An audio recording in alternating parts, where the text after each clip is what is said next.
Yamokola Lelo, lundi 11 mars 2024, selon la plus bandi, bon début de semaine au Katia Banda Kunebino. Crise humanitaire dans la province ya Nord Kivu, chef de l'État, son Excellence Félix Antoine Tshisekedi Tshilombo a été en aide à déplacer des guerres. Occasion pour le gouverneur militaire, le général-major Peter Sirimwami, a remercié Mukonzi Mboka. Excellence le ministre des Affaires sociales et des actions humanitaires, Excellence Monsieur le vice-ministre de l'Intérieur, Excellence Monsieur le vice-ministre de la Santé, Excellence Messieurs les conseillers du chef de l'État en charge des affaires politiques et électorales, Excellence les membres du comité provincial de sécurité, les honorables députés ici présents et toute l'assistance. C'est un honneur pour nous d'avoir reçu la délégation du gouvernement national avec l'appui des partenaires pour nous venir en aide dans les moments les plus difficiles.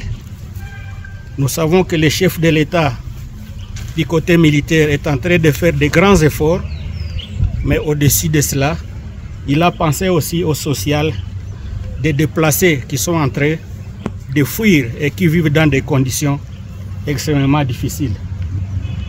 Nous pensons que ces efforts vont continuer parce que la population a besoin de cela.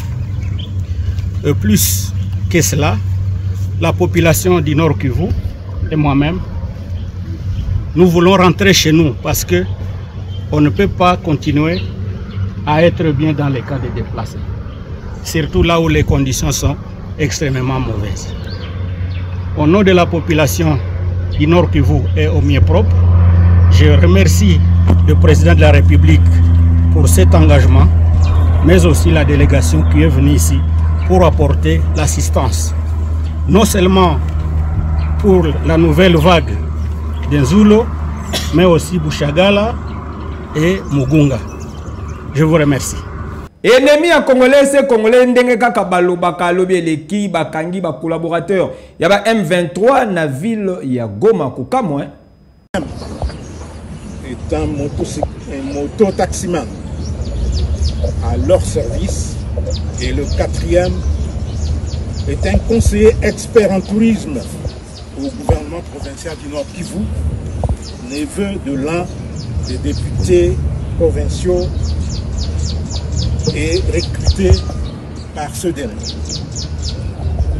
Tous ont été appréhendés à Goma, au Nord Kivu, et acheminés Manu Militari à Kinshasa. Il s'agit de, si je vous appelle, vous avancez. Kibuya Sabini Hope, c'est lui l'homme orchestre. C'est lui le plus grand recruteur, nous allons revenir là-dessus. Venez ici. C'est l'homme orchestre du groupe. Je dis que c'est un échantillon parce qu'il y a d'autres qui sont là et qui seront présentés les moments opportuns. Il n'y a pas qu'ici, même dans d'autres services. Le deuxième, qui est aussi député provincial, c'est Aliongera Alain. Il est là. Et nous allons vous les détailler par la suite.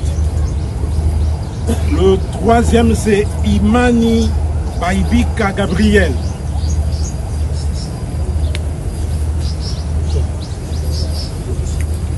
Et le quatrième, c'est Mongia Mafukulo Cyril.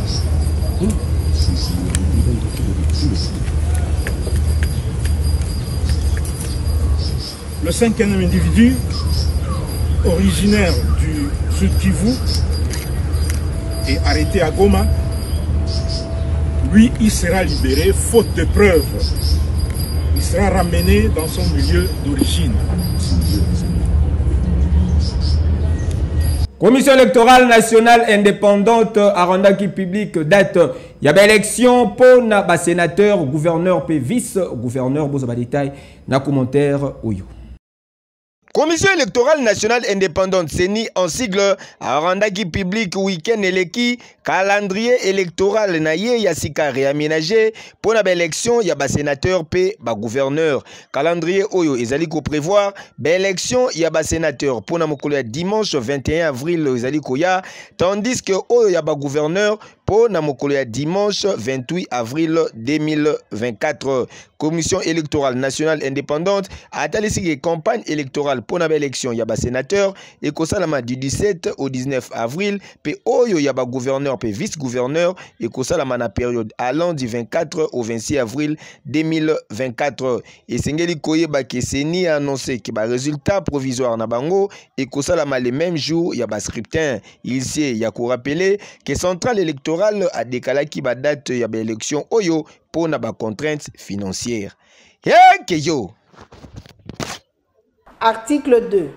Aucune candidature n'a été déclarée irrecevable. Secrétaire général, il y a IDPS Augustin Kabouya AK47 Atenaki matinée politique lobby eleki na siège il y a parti commentaire.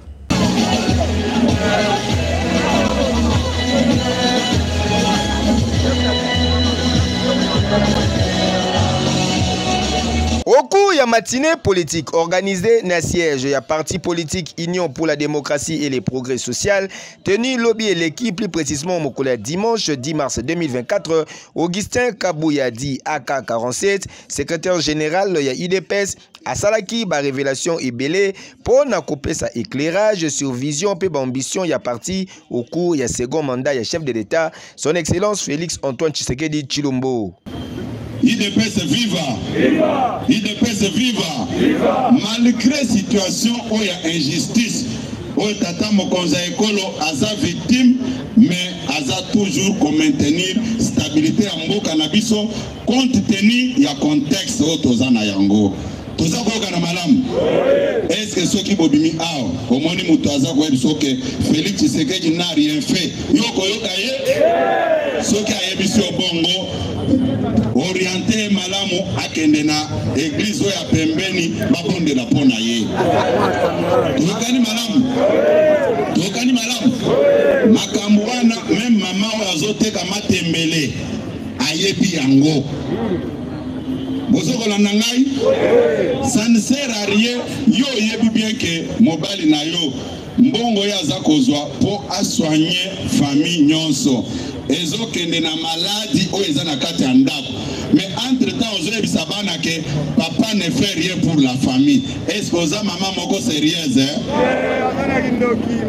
bana fachi beton viva. Viva. Bobete la Félix Tshisekedi maboko makasi. Mokonzi aboy tokozwa ye. Mokonzi aboy tokozwa ye.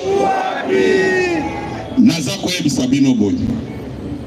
Secrétaire général ya IDPS informateur désigné na Mokondi Mboka Fachi Beton envie ya identifier majorité a annoncé qui na même occasion liboso ya ba militant ya parti que primature et que revenir des droits na IDPS pe ya talisike azu assurance oyo et pas ya chef de l'État. Il faut qu'on note que IDPS azali en tête ya liste ya élu l'Assemblée nationale. Par ailleurs, Augustin Kabouya a déclaré qu'il a cause à la candidat na poste ya premier vice-président de l'Assemblée nationale. Mokili mobimba bayebi yango. Tango mokonzi mboka ataki biso apesa biso musala ya ki informateur. Nalandaki va débat dans tous les sens. C'est un incompétent. Félix Tshisekedi a koyoka sabiso soni et musalo ekoleka malamu te. Constitution na biso dans son article 78 alinéa 2 eza ko déterminer dire ya musala ya informateur na rôle na ye. Il est écrit dans la Constitution noir sur blanc que informateur travaille pendant 1 mois et son mandat est renouvelable une fois, c'est-à-dire 60 jours. Mais Ngaïta Monaye, Nathalie Constitution, Nathalie situation ya Est, Nathalie situation ya Mboka, Nalobi, je dois travailler jour et nuit pour terminer mon rapport. Mais, à ma grande surprise, Nayoka Kibatu, Balobi Boye. Oh, rapport wana ezalaki partiel, rapport wana ezalaki complété. Je vais vous dire une chose. Ça, c'est la lettre de transmission de mon rapport. Ça, c'est l'exemplaire des rapports final. Ezalaki rapport complet. Yangoy. Na pesaki yangoy pas mon cause. Je ne pouvais pas faire la honte de l'UDPS, notre parti. C'est ça le rapport. Rapport Oyo. Je ne me glorifie pas que je suis plus intelligent que tout le monde, mais j'avais pris tout au sérieux parce que d'abord c'est l'image de l'UDPS qui était mise en jeu pour pas le baquet l'UDPS de Bazate.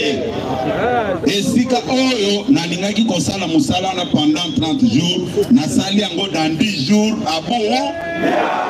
Et puis j'ai consulté tout le monde.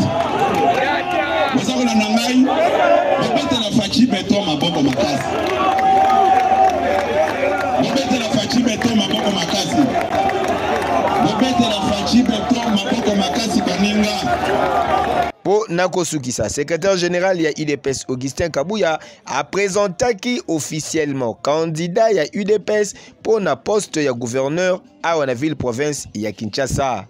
Yamo na poko ya lelo, na poko ya lelo, naza kolakisabino d'une manière officielle.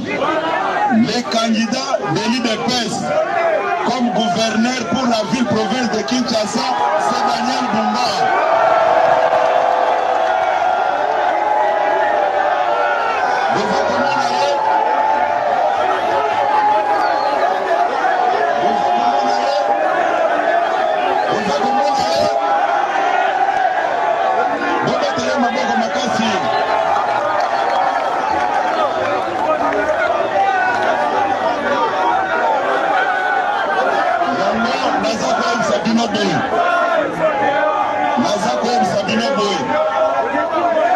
Ici, il s'agit de l'UDPS. Il s'agit de l'intérêt de l'UDPS. Bao bazwaki mbongo ya bato bazongisa. Bao bazwaki mbongo ya bato bazongisa. Aucun membre de l'UDPS, aucun membre de l'UDPS ne peut pas aller à l'encontre de la décision du parti. Ce qui est fait. Soki Moutou Alingi pour créer des ordres. Il va subir la rigueur de la loi. Nayango, UDPS a bengi ba militant na ye nyonso à l'ordre. Dossier à suivre. De l'occasion pour na koyebisa bande ko mosusu boye. Bande ko mosusu bakendeki kuna na parlement. Lokola bayoka kike d'ailleurs naza ko informer bino ke nakozala candidat premier vice-président à l'Assemblée nationale.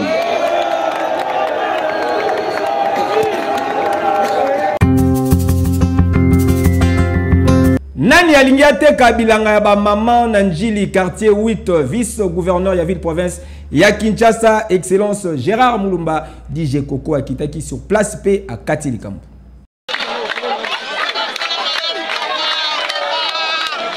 Sur instruction, il y a vice-premier ministre, ministre de l'Intérieur, sécurité et décentralisation, paix, affaires coutumières, accompagné d'un escadron, il y a assainissement, il y a ville, province de Kinshasa, il y a Kumbamaka, dans les majors, Rémi Kanzama Lalès, les vice-gouverneurs, il y a ville, province de Kinshasa, Gérard Mouloumbadi Jekoko, à Kitaki, na quartier 8, na commune Yanjili, Kuna Esika Wapi, à Kendaki Kokabola Mbutumbutu, entre Bamama ya Bilanga, pe ben koni moko oyo balingi kolongola ba mama oyo nanko balingi koteka mabele oyo tangu akomaki sur place vice-gouverneur ayambamaki kitoko avec un pacte paix idéologie.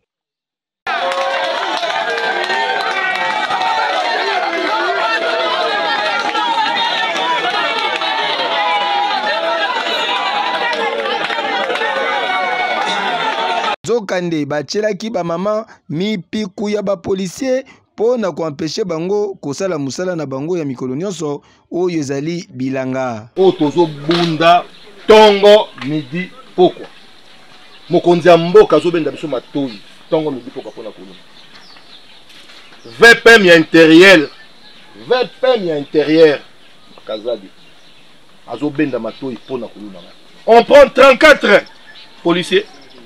Ba immobiliser bango ah pour makama conflit foncier parce bazo teka mapanga bazo teka bilanga ya l'état. Voilà quand ça va se dans la news.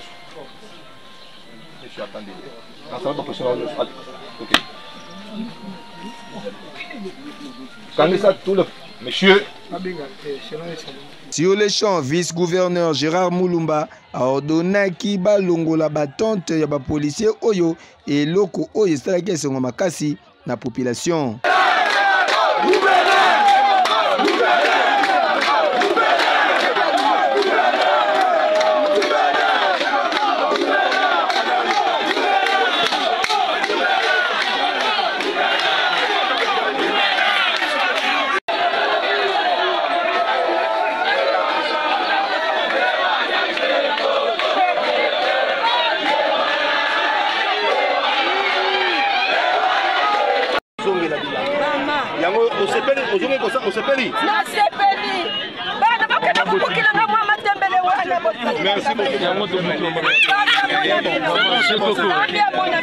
Tala nani alingi abotola ba mama oyo bilanga na bango ba policier oyo nani atindi bango baye na ordre ya nani population elingi eyeba état de droit et sala makambo nango ndenge elingi mokonzi mboka son excellence Félix Antoine Tshisekedi Tshilombo.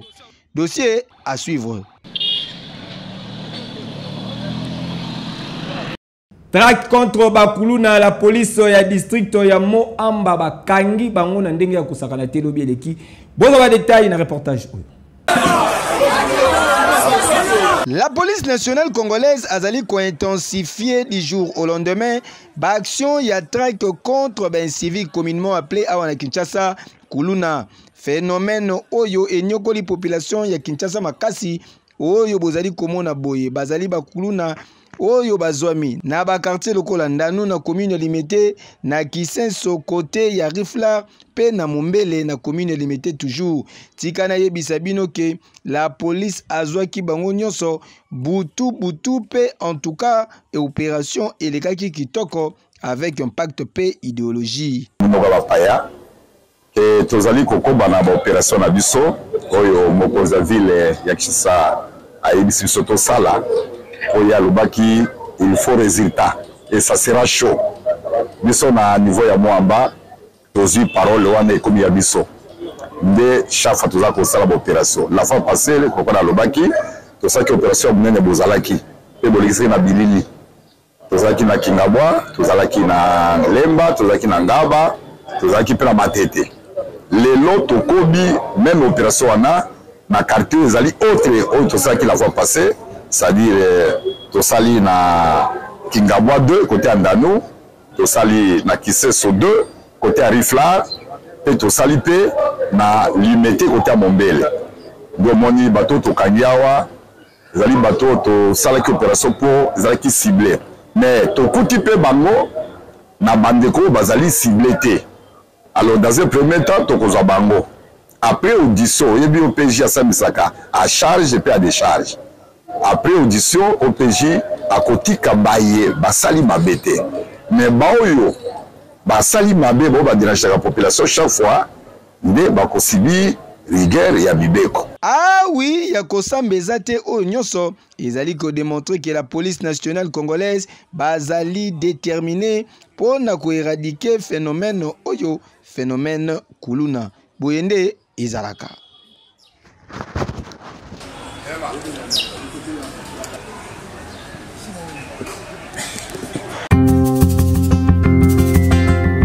Aveni Kalembelembe et Baby Makasi na ndenge ya kosakana te constat ya Fiston Pero. Abandonné na triste pe propre sort na yango tozali awa na Veni Kalembelembe esika wapi équipe ya ba reporter na biso e yaki kosala constat po na kolakisa bino modèle nzela oyo ekoma impraticable awa na niveau ya commune ya Lingwala ndenge kaka bozali komona boye eloko lekaka lisusu malunga awa ezali te nzela nyonso ebukana voire même ba taxi moto ezala batu ya makolo bakoma ko éviter awa poka na mpu woso journée nyonso ekobebela yo awa kasi eloko ezali kolekela population ezali ke nzela oyo babongisaka yango pamba tangu nyonso babongisaka yango kasi mapapa toujours yoka communication esalamaki bébé a parti avec un niveau ils ont bouché avec un niveau pesa munene ils ont miké makasi esenga bena batobola kanivo comme na bon vent ti na isangi kuna ya munene mai nyonso ana uta kuna ikina o bakanivo to eza ba vandir o so mai tondi mais ils ont débordé na makadam ils ont bé il faut l'état ça luka pena ba luka pena ba partenaire makasi ba ko bongisa nzela o ba sa kanivo munene uti bon vent ti na se ba kanivo ti kanivo ne ba no boka mai ti kuna ona o ya gombe wana kuna kanivo munene o ti o zo débordé mais so etondi e ko tina makadam ebe ata ba bongisi ndenge nini ba che béton maye bando kota kaka ni suna bakalivo kaka o maye bando de tonda na bakadanga ata bachebe to ndenge ni maye bando tonda kaka po bakalivo ya biti misenga bina batobola ba sala kalivo nene ko bana bon vanti na se ekene maye kenda ka mala moko na se eloko ko ba iza problème ezaki la plupart abanzela auto mona bazuri réhabilité na Kinshasa ba sala ngo expertise amalamu normal avant que ça l'angela faut que ça la expertise angela donc à partir de l'expertise angela ndebo boyeba bon nzela oyo baka niveau oyo basala ngo ndenge ni ma direction ba direction ma ekenda ndenge ni mais à notre surprise okomona ka ndenge basali biloko boye bakoya batie lisusu mabanga sans contrôler même des caniveaux koyeba ke ba mai oyo et utelaka wapi ekendaka wapi te eyebanaka te. C'est pour cela que toujours vivre par inondation à chaque temps, à chaque moment. Mais avant tout, il faut aussi une expertise koyeba que ceux qui te salin zela ol et qu'on rapporte nini à fur et à mesure du temps. Mais qui va salir à bango, bon, ils s'en foutent comme nous sommes tous congolais, tous ils n'ont besoin de donc ils ont besoin de bouffer l'argent, ça fait dans sans faire des expertises, c'est cela que toujours reconnaître par inondation. En tout cas, cette fois-ci, ma seki ezalité population balingi lisusu komona baje oyote po mokonzi ya mboka azali kobunda butu moi po na kopesa République démocratique du Congo image ya kitoko kasi toujours batu ya mal intentionné bazali ko remplir ba poche na bango au détriment ya intérêt ya population au détriment ya le peuple d'abord. Oya komeka touro akomona dossier à suivre.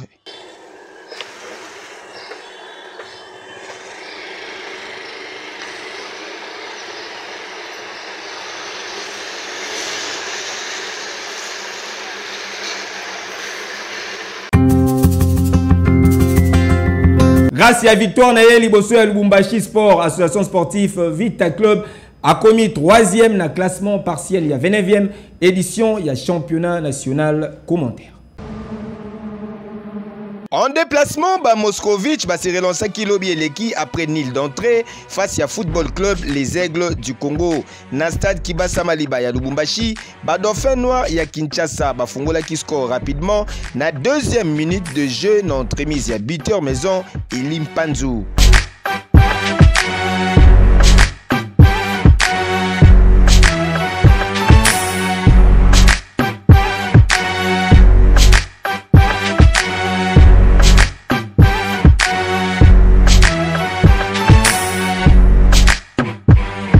Puis Bana Mbongo bayaki ko marqué but à break na 33e minute de jeu grâce à Piana Mozizi Platini.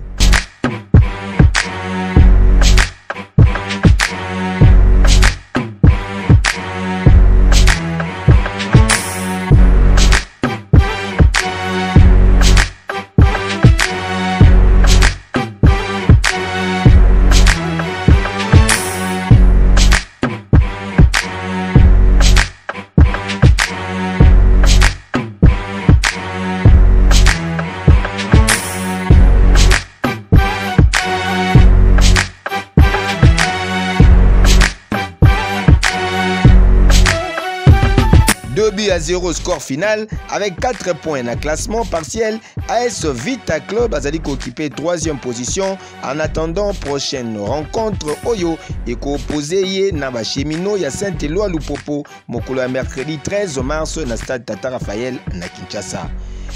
Yo.